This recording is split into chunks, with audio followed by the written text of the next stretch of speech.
ভয়ও লাগতো তখন যে একটা বডি আগুন লাগার পর অনেকে আছে না, হাত দাঁড়িয়ে যায়, পা সোজা হয়ে যায়, এইগুলো খুব ভয়ানক ছিল তখন দেখা। প্রত্যেক মানুষের জীবনেই ভালোবাসা আসে, তো আপনার জীবনে আসেনি? হ্যাঁ ছিল, এই কাজ করার আগে ছিল, বাবা বেঁচে থাকাকালীন ছিল, তো বাবা মরে যেতে সব কিছুই মানে সেও আপনাকে ছেড়ে দিয়ে চলে গেছে। ছোটবেলায় লুকিয়ে চুরিয়ে শ্মশানে বাবার মৃতদেহ পোড়ানোর কাজ দেখত যে ছোট্ট মেয়েটা, সে তখন জানতো না মরা পোড়ানোর ভয়ঙ্কর সেই কাজটা তাকেই একদিন নিজ হাতে তুলে নিতে হবে। যে ছোট্ট মেয়েটার কথা বলছি সে আজকে পুরন্দরপুর জোড়া মন্দির মহাশ্মশানের 30 বছরের যুবতী মেয়ে টুম্পা দাস। বাবা দেহত্যাগ করার পরে সংসার চালানোর জন্য অনন্য উপায় হয়ে তখন ডোমের কাজটাই তাকে বেছে নিতে হয়েছিল। তবে তার জীবনযুদ্ধ এখনও শেষ হয়ে যায়নি। পরিবারের সবার মুখে দুবেলা অন্ন তুলে দেওয়ার জন্য এখনও তাকে জীবন সংগ্রাম চালিয়ে যেতে হয় সমানভাবে। ডোমের কাজ করার জন্য টুম্পা অনেক কিছু হারিয়েছে। তার অনেক দিনের ভালোবাসা হারিয়ে গেছে। রাস্তা দিয়ে যাওয়ার সময় পরিচিত মানুষগুলো মুখ ঘুরিয়ে নিত কিংবা রাস্তা বদলে নিত। ডোম বলে লোকে খারাপ নজরে দেখত। এত সব যন্ত্রণা থাকলেও টুম্পা কখনো ডোমের কাজ ছেড়ে দেবে এমনটা ভাবেনি।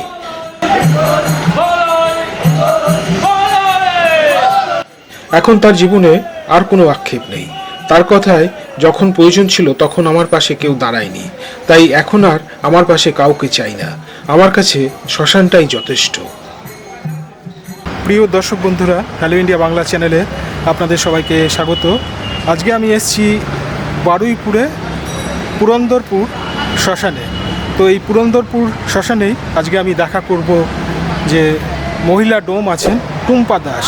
তো আজকে আমি টুম্পা দাসের একটি সাক্ষাৎকার নেব এবং সেই সাক্ষাৎকার আমি আপনাদের সামনে তুলে ধরব। শিয়ালদা রেল স্টেশনের 16 নম্বর প্ল্যাটফর্ম থেকে Sealdah diamond Harbour local train ধরে নামলাম বারুইপুর রেল স্টেশনে। সেখান থেকে একটা টোটো ধরে নামলাম কলেজ মোড়ে। তারপরে ঢিলছোড়া দূরত্বে পৌঁছে গেলাম পুরন্দরপুর জোড়া মন্দির শ্মশানে। পুরন্দরপুর মঠের ঠিক সামনেই শ্মশানে খুব সহজেই পৌঁছে গেছিলাম। শ্মশানেই বলতে গেলে দাঁড়িয়ে আছি।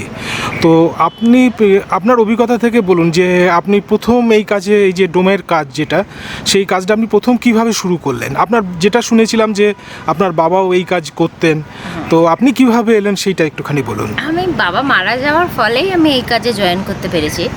তখন আমাদের পারিবারিক অবস্থাও খুব ভালো ছিল না। বাবা মারা যাওয়াতে আমি বাড়ির বড় ছিলাম সন্তান, তো সেই হিসাবে আমার বোন তখন সেরকম পরিস্থিতি ছিল না যে বোন খাটবে, বা আমার ভাই তখন খুব ছোট ছিল, তো খাটার মধ্যে আমি একাই ছিলাম। যার কারণেই আমি এইটা চয়েস করেছি যে আমি বাবার কাজটাতেই করব। আর বাড়ির সামনে আছে বিনা খরচায়, যেটা এক্সট্রা বাড়তি খরচা যাতে না হয়, সেই সব সুবিধা দেখে আমি এই কাজটাই যুক্ত হয়েছি।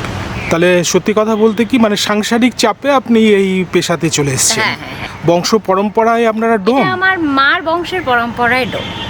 এটা আমার বাবা আমার মাকে বিবাহ করার পর এখানে আমার মার কাজটা ধরতে গেলে আমার বাবা শুরু করে, তো আমার বাবার কাজটাকেই আমি নিয়েছি। আচ্ছা, এখন তো আপনার এখানে ইলেকট্রিক চুল্লি হয়ে গেছে, কাঠেও কি মরা পোড়ানো হয় এখানে? হ্যাঁ, কাঠে এখন সেরকম একটা হয় না, হয়তো খুব কম রেয়ার কাঠে হয়, এখন সবাই ইলেকট্রিকেই করে। আপনার কত বছর হলো এই কাজে রয়েছেন আপনি? আমার 11 বছর চলছে। প্রথম যখন আপনি কাজটা শুরু করেন তখন আপনার সেই দিনকার অভিজ্ঞতার একটা কথা একটু বলুন। প্রথম তো আমি এগুলো চোখে দেখেছি একটু আধটু, বাবার সাথে বা মার সাথে দেখেছি, কোনোদিন নিজে হাতে এসে অভিজ্ঞতাটা করিনি। প্রথমবার একটু মানে অন্যরকম লেগেছে যে নিজে হাতে আজকের করছি, ঠিকঠাক করতে পারবো কি না, ভুল টুল হবে না তো, কারণ একটা বডির সাথে মিনিমাম তো বহুত লোক আছে, সবাই তো আর মেনে নেবে না ভুল হলে, তো একটু আধটু ভয় ছিল, তবুও সাহস করে করেছি। তো ঠিকই ছিল, অসুবিধা হয়নি। এখনও পর্যন্ত সেরকম ভুলভ্রান্তি নিয়ে কাজ করি না, লোকে সেরকম কিছু বলেও না। তাহলে যেটা বুঝতে পারলাম যে সাংসারিক চাপে আপনি বাবার কাজটাই আপনি পেশা হিসেবে ধরে নিয়েছেন। তো প্রথম যখন আপনি মরা পোড়ানোর কাজ করলেন সেটা কি কাঠে ছিল? হ্যাঁ, কাঠেই ছিল। প্রথমে আমি তো 2015-তে চালু করেছি কাজটা, শুরু করেছি তখন কাঠের চুল্লি ছিল। 2019 থেকে ইলেকট্রিক চুল্লি শুরু হয়। তো কাঠে আমি 2015 থেকে কন্টিনিউয়াস কাঠেই করেছি। প্রথমে একটু আধটু ভয় লেগেছিল, কিন্তু আর সাহস করে নিয়েছি। আর আমার মা সাথে আসতো প্রথম দেখিয়ে দেওয়ার জন্য, যাতে না আমি ভয় পাই। কারণ আগে ওনাদের সাথে এসে দেখতাম, আর নিজে হাতে করা দুটো আলাদা জিনিস। তার জন্য অসুবিধা প্রথম হতো, তারপর আস্তে আস্তে ঠিকঠাক হয়। সংকোচ হয়নি কখনো? ধরুন একটা মৃতদেহ নিয়ে নাড়াচড়া করা তো যথেষ্ট ভয়ের পাওয়ার মতন ব্যাপার। না, ভয় সেরকম লাগেনি, জাস্ট কাজ করতে ভয় লাগছিল। মানে যেটা বডি দেখে ভয় সেরকম কিছু নয়, যে আমার দিয়ে ভুল না হয় সেইটাই ভয় ছিল। ভুল বলতে কিরকম ভুল? এই যেমন কাঠ সাজানো, একটা কাঠ সাজানোর ওপরও নির্ভর করে বডিতে আগুন লাগা। তো উল্টো পাল্টা সাজিয়ে দিলে সে বডি ধরতে সময় লাগবে, সেই জন্য সেই ভয়টা ছিল যে আমি ঠিকঠাক কাঠ সাজাতে পারবো কিনা, কয়লা ঠিকঠাক তুলতে পারবো কিনা, অসুবিধা হবে না, কষ্ট হবে না তো, আমি মাঝখানে ছেড়ে দিতে পারবো না তো, সেরকম একটা ভয় ছিল যে আমি পারবো কিনা। আচ্ছা, এই যে কাঠ সাজানোর যে ব্যাপারটা, পুরো কাজটাই কি আপনি করতেন? হ্যাঁ, পুরোটাই। একাই? হ্যাঁ, একাই করতাম। আপনি ছোটবেলা থেকে এই মরা পোড়ানো যে ব্যাপারটা আপনি সচক্ষে দেখছেন না? আপনার বাবা যেহেতু কাজটা করতেন। হ্যাঁ, আমার বাবা করতেন, কিন্তু কোনোদিন বাবা নিজে উপজিয়ে শ্মশানে আমাদেরকে নিয়ে আসতো না। আমরা নিজেরা একটা দেখার ইচ্ছা ছিল যে ঘরের পাশে এত বডি আসছে, কিভাবে কাজ হয়, আমিও দেখবো বাবা কীরকমভাবে কাজ করে। তো আমরা লুকিয়ে চুরিয়ে অনেকবার দেখেছি। ভয়ও লাগতো তখন যে একটা বডি আগুন লাগার পর অনেকে আছে না, হাত দাঁড়িয়ে যায়, পা সোজা হয়ে যায়, এইগুলো খুব ভয়ানক ছিল তখন দেখা। তো তখন সেই অভিজ্ঞতাটা ছিল না যে এরকম কেন হচ্ছে, সে কি বেঁচে গেল আবার বডি মানে আগুন লাগার পর, এইগুলো একটা ভয় লাগতো। তো বাবা বলতেন, জিজ্ঞাসা করতাম যে এরকম কেন হচ্ছে, তো উনি বলতেন যে এরকম আগুন লাগার ফলে যখন শিরা দাঁড়িয়ে যায়, প্রাণ পড়ে, তখন এরকম হয় অসুবিধা। তো সেই কারণে তখন ওই বাঁশ দিয়ে পেটানো হয়।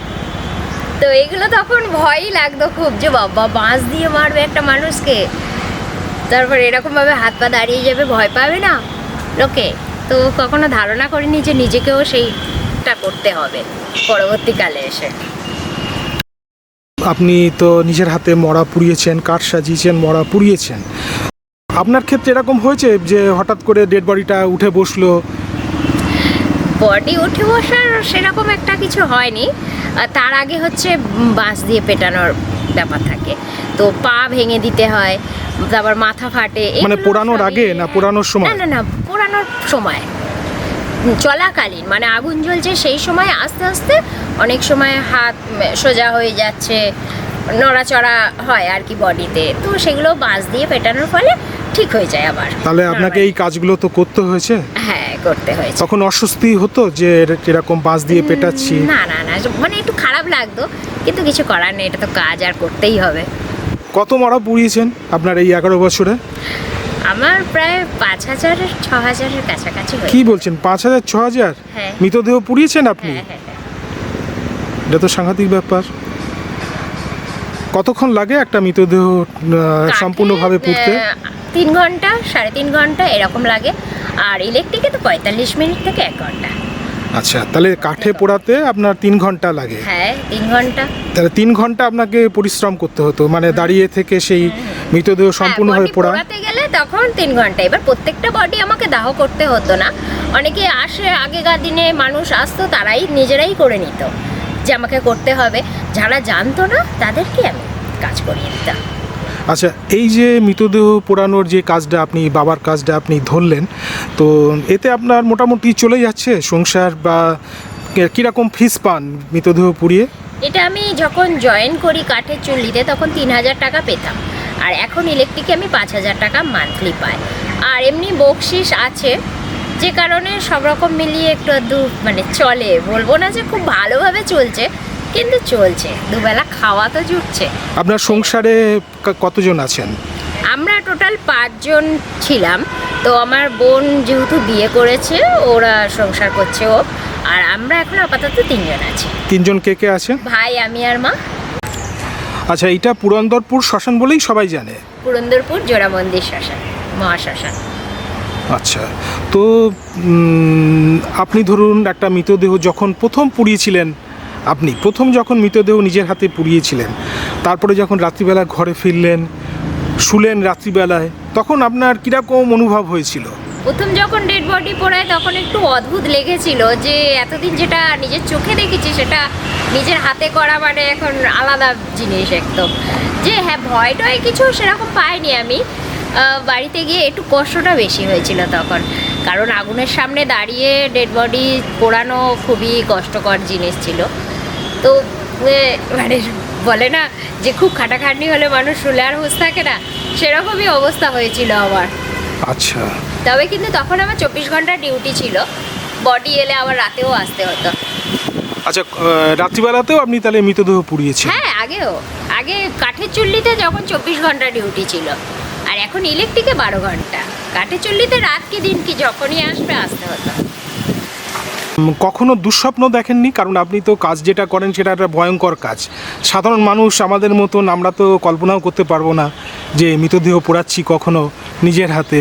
তো আপনি সেই অসম্ভব কাজটাকে আপনি সম্ভব করেছেন নিজের জীবনে। তো কখনো আপনি দুঃস্বপ্ন দেখেছেন? দুঃস্বপ্ন বলতে সেরকম একটা কিছু নয়, হয়তো যে বডিটা দাহ করছি হয়তো সেটাই আমি হয়তো স্বপ্নে দেখছি, এরকম একটা কিছু, যে আমি এরকম বডি এসছে ফের কাজ করছি বা বডি আসছে, এরকম একটা প্রথম শ্মশান নিয়ে দেখতাম আর কি। হয়তো নতুন নতুন কাজ করছি, অদ্ভুত একটা, সেই জন্য হয়তো লাগতো এরকম। এমনি আর বেশি কিছু সেরকম হয় না। এইখানে যে একটা পুকুরের মতন হচ্ছে দেখতে পাচ্ছি, কংক্রিটের চারপাশটা ঘিরে দেওয়া হচ্ছে উঁচু দেওয়াল দিয়ে। তো এটা একটা পুকুর তো নাকি? হ্যাঁ, এখানে অস্থি পোতা হয়। আচ্ছা, এখানে অস্থি পোতা হয়? হ্যাঁ, এখানে অস্থি পোতা হয়। আচ্ছা, যেহেতু কাছে পিঠে কোনো নদী বা সেরকম কিছু নেই, সেই কারণেই এখানে এই পুকুরটা আছে। এখানে খাল আছে একটা, বাইপাসের ওই ধারে আছে, তো অত দূর গিয়ে তো মানুষ অস্থি দিতে পারে না। এও গঙ্গার সঙ্গে অ্যাটাচ ছিল, এবারে মাঝখানে বিল্ডিং তৈরি হয়েছে বলে আলাদা আলাদা ভাগ করে দেওয়া হয়েছে অস্থির জন্য। আচ্ছা, এখান থেকে গঙ্গা কত দূর? এই তো পাশে, আচ্ছা, এই তো এই বিল্ডিং এর পাশে। ও পাশেই একদম গঙ্গা। গঙ্গা। আচ্ছা, আর একবার দেখিয়ে দিই, এটি হচ্ছে শ্মশান। তো আপনি যে এরকম একটি ভয়ানক কাজ করেন, আপনার ব্যক্তিগত জীবনে বলি যে সহজে তো কেউ আপনার হাতে মানে আপনাকে ঠিক গৃহবধূ করে নিয়ে যাবে কেউ, সে তো বোধহয় কল্পনাও করতে পারবে না। তো এইটা কখনো ভেবেছেন আপনি? হ্যাঁ, এটা প্রথম দিকে যখন কাজ জয়েন করি তখন এইসব নিয়ে অত আমি মাথা ঘামাইনি, কারণ তখন আমার দরকার ছিল কাজটা, কিভাবে সংসার চালাতে হবে। তো তখন চিন্তা ভাবনা করিনি। আমাকে অনেকে বলেছিল যে এই কাজটা করিস না, অন্য কোনো কাজ কর, এই কাজ করলে তোর পরবর্তীকালে গিয়ে সমস্যা হবে। তো আমি বলি সমস্যা আবার কী হবে, কাজ তো কাজই হয়। আর আমি সত্যি অ্যাকচুয়াল জানতাম না যে এই কাজ কোনো মেয়েরা করতে পারে না বা করে না, আমি জানতাম না। আমি পরবর্তীকালে গিয়ে জানতে পারলাম। এটাও যে সব মেয়েরা করে না সেটাও আমি জানতাম না। আমি জানি এটাও নর্মালি সব বাকি কাজের মতনই সবাই করতে পারবে, সেই হিসাবে আমি এই কাজটা ধরেছি। আমি আগে পিছে চিন্তাও করিনি। পরে আস্তে আস্তে দেখছি যে লোকে আমাকে খারাপ নজরে দেখতো, যে ডোমের কাজ করছে, ডোম ছুঁইব না, অছুত হয়ে যাবে, ছুঁইলে চান করতে হবে, দেখে রাস্তা বদলে নেওয়া, এরকম ধরনের করতো সবাই। এখানে কিছু কিছু মানুষ আছে করতো এইসব জিনিস। বিয়ে করার জন্য ছেলে পাবি না, পরবর্তীকালে এরকম হয়েছে। অনেকে এসছে দেখাশোনা, দেখেছে যে আমি ডোমের কাজ করি শ্মশানে, শুনে পালিয়েছে, না ওই ডোমের মেয়ে বিয়ে করবে না, বা ডোমের কাজ করছে শ্মশানে হবে না, এরকম আমরা কেউ ঘরে নিয়ে আসতে চাই না। এখন করে হচ্ছে যখন দেখছি যে একটু নাম হয়েছে, মানে সবাই যখন ভিডিও করে নেটে ছাড়ছে, তখন দেখছি দেখাশোনা এখন আসছে। এখন ডোমের মেয়ে চলবে, ডোমের কাজ করছো, ডোম চলবে। আপনি তো অনেক পুরস্কারও পেয়েছেন। হ্যাঁ, আনন্দ পুরস্কার, সেরা বাঙালির পুরস্কার আপনি পেয়েছেন। পুরস্কার পেয়েছি, অনেক জায়গায় গিয়েছি, ইন্টারভিউ দিয়েছি, অনেক জায়গা থেকে পুরস্কৃত হয়েছি।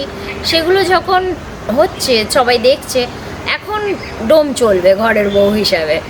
তো এখন আমি আর ওই দিকে মন দিচ্ছি না যে আমি এখন বিয়ে করবো না। ও, এখন আপনার মন ঘুরে গেছে? হ্যাঁ, এখন যখন আমার প্রয়োজন ছিল মানুষ পাশে থাকার, কেউ একজন যে আমাকেও সাপোর্ট করবে, তখন যখন ডোম বলে কেউ পাশে আসেনি, আজকের কেন পাশে কেউ এলে আমার লাগবে না কাউকে। এখন আমার কাছে শ্মশানটাই যথেষ্ট। এখন আপনার বয়স কত? এখন আমার 30।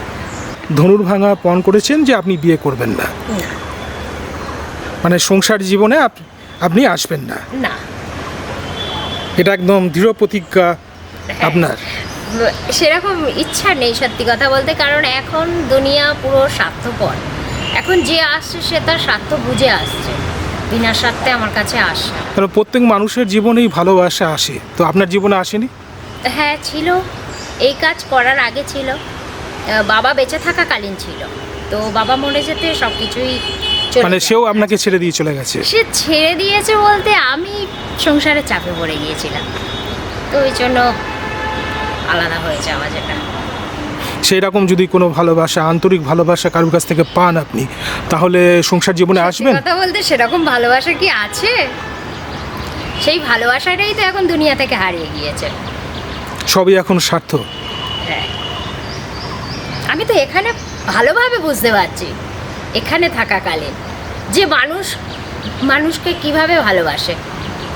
হ্যাঁ, যাকে ভালোবাসি আমরা তাকেই কিন্তু মরে যাওয়ার পর বেশিক্ষণ ঘরে রাখে না, সঙ্গে সঙ্গে শ্মশানে 45 মিনিটও তাদের কাছে বেশি লাগে টাইম। তাহলে কিসের ভালোবাসা এটা? তার মানে আপনি বাস্তবটা বুঝে গেছেন। হ্যাঁ, বাস্তব নিজে। আর আমরা সব মায়ার জালে আবদ্ধ এখনো পর্যন্ত, আর আপনার সামনে থেকে মায়াটা কেটে গেছে। হ্যাঁ। আপনি বাস্তব জীবনটাকে আপনি দেখতে পাচ্ছেন সামনে। প্রত্যেক দিন ধরতে গেলে এগুলো আমি অনুভব করছি। তো শ্মশানের চারপাশে দৃশ্যাবলীটা একটু দেখিয়ে দিই। এখানেও একটি বেশ বড় পুকুর দেখতে পাচ্ছি, আর ওপাশেও জলাভূমি। আর এখানে একটি নতুন যে পুকুরটি নির্মিত হচ্ছে, এখানে অস্থি বিসর্জন হয় বলছেন আপনি। আচ্ছা, তাহলে আপনি এই যে ডোমের জীবন যে আপনি কাটাচ্ছেন, এইটা আপনি সারা জীবন কি আপনি এইভাবেই কাটিয়ে যাবেন? ইচ্ছা তো তাই আছে। এটাই আপনার সংকল্প? আর এমনি পড়াশোনা আপনি কি করেছেন? মাধ্যমিক অবধি পড়েছে, তারপর সংসারের চাপে বোধহয় এদিকে চলে আসেন। তারপর আর পড়াশোনা হয়। আপনি প্রথম যে মৃতদেহ পুড়িয়েছিলেন যে জায়গাটিতে, সেই জায়গাটি একটু আমাকে দেখিয়ে দেবেন চলুন। কাঠের চুল্লি এদিকে।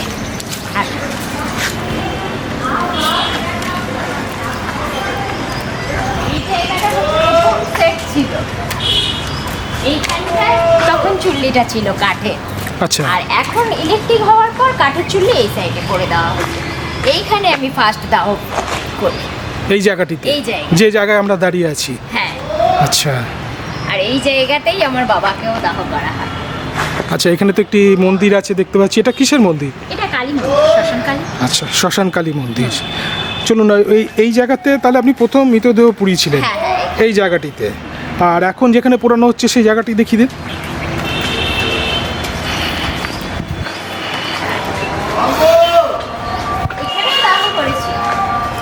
ইলেকট্রিক থাকাকালে।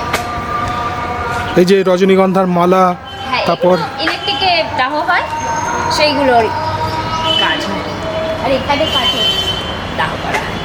আচ্ছা, আর ইলেকট্রিকটা ওপরে। বেশ। আচ্ছা, প্রত্যেক শ্মশানে তো কালী মন্দির থাকে, তো এখানে কালী মন্দির কোথায় আছে? হ্যাঁ, আমাদের এই কালী মন্দির, আমাদের শ্মশান মা এখানেই থাকে। আমাদের আবার জোড়া মা আছে। জোড়া মা আছে। এটাকে রেডি করানোর কাজ আমি করি। ও আচ্ছা, ডোমের কাজের পাশাপাশি মায়ের যে পূজার যে সমস্ত ব্যবস্থা, সেটাও আপনাকে করতে হয় প্রতিদিন? প্রতিদিন নয়, ঠিক মানে মাকে রেডি করানো, যেটা শাড়ি টাড়ি পরানো, গয়নাগাটি, এগুলো আমি করি।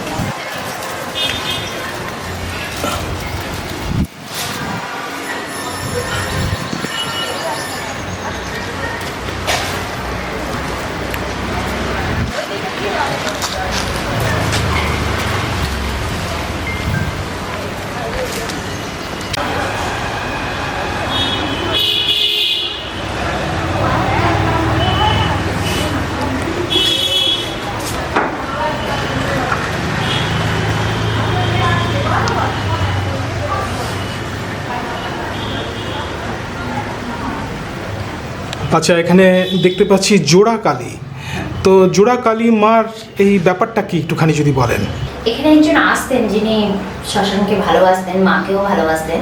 তো উনি এখানে একটা মাকে দিয়েছিলেন, সেটা হচ্ছে এই মাকে দিয়েছিলেন, উনি নিজে তৈরি করে দিয়েছিলেন ঠাকুর। এখানে একটা মন্দির মতন করে দিয়েছিলেন শ্মশানের ভিতরে, যে এই মাকে চৈত্র মাসে পুজো করা হবে, মানে শ্মশানকালী পুজো হওয়ার আগের দিন রাত্রিবেলা এই মা পুজো হয়, আর এই মা হচ্ছে চৈত্র মাসে পুজো হয়। শ্মশানের কাছেই টুম্পাদের বাসভবন, সেখানেই এখন যাচ্ছি।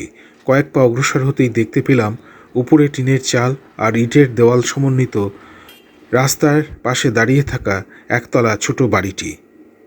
টুম্পাদের বাড়ির অন্তরে পা রাখতেই বুঝতে পারলাম ওদের পরিবারের আর্থিক দুরবস্থার কথা। পরিচয় করতে চাইলাম টুম্পার মায়ের সাথে। এদিকে আপনাদের টিউব কলের জল ব্যবহার করতে হয় না? মানে খাওয়ার জন্য ওটা বাসন মাজা আর স্নান টান করার জন্য। আপনার মা কোথায় আছেন? মা ঘরে। এক ঝলক দেখিয়ে দিই। হ্যাঁ। ও মা। ও আচ্ছা, নমস্কার নমস্কার। এই যে আপনার হ্যাঁ। মেয়ের একটা ইন্টারভিউ করলাম, হ্যাঁ, তো ভয়ানক দুঃসাহসিক কাজ করে ও। আমরা হলে তো হার্ট ফেল করতাম বোধহয়। যাই হোক, চলুন আপনার দেবস্থানটা একটুখানি দেখি। দুটো রুম আপনাদের বাড়ির, দুটো। আর সামনে এক চিলতে এইটুকুন যে জায়গাটি আছে, বাবার ছবি আছে। হ্যাঁ, ঘরে চলুন একটু আছে। দেখান। আসুন।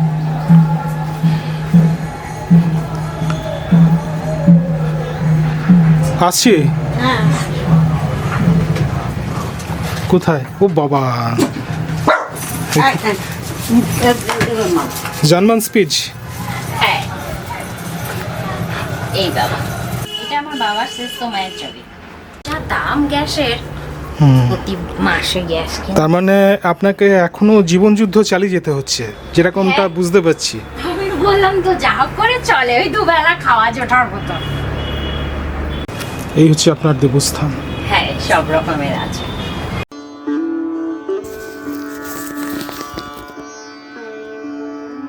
আপনি কার ভক্ত? কোন দেবতার ভক্ত? আমার তারা মা।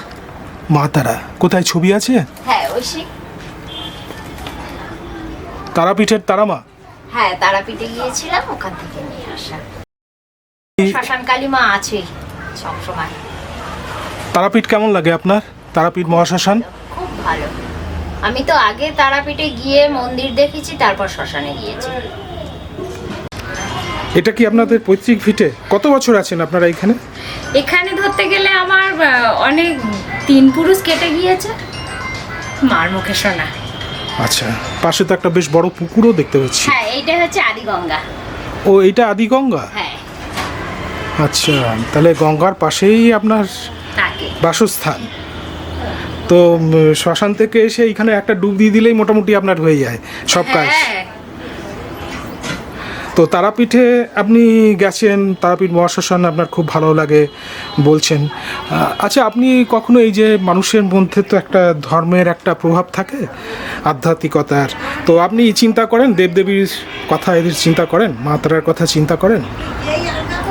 তারা মায়ের চিন্তা, মা, আমি সবসময় মনে করি যে ভগবান নিশ্চয়ই আছে, ওনার আশীর্বাদ অবশ্যই থাকবে।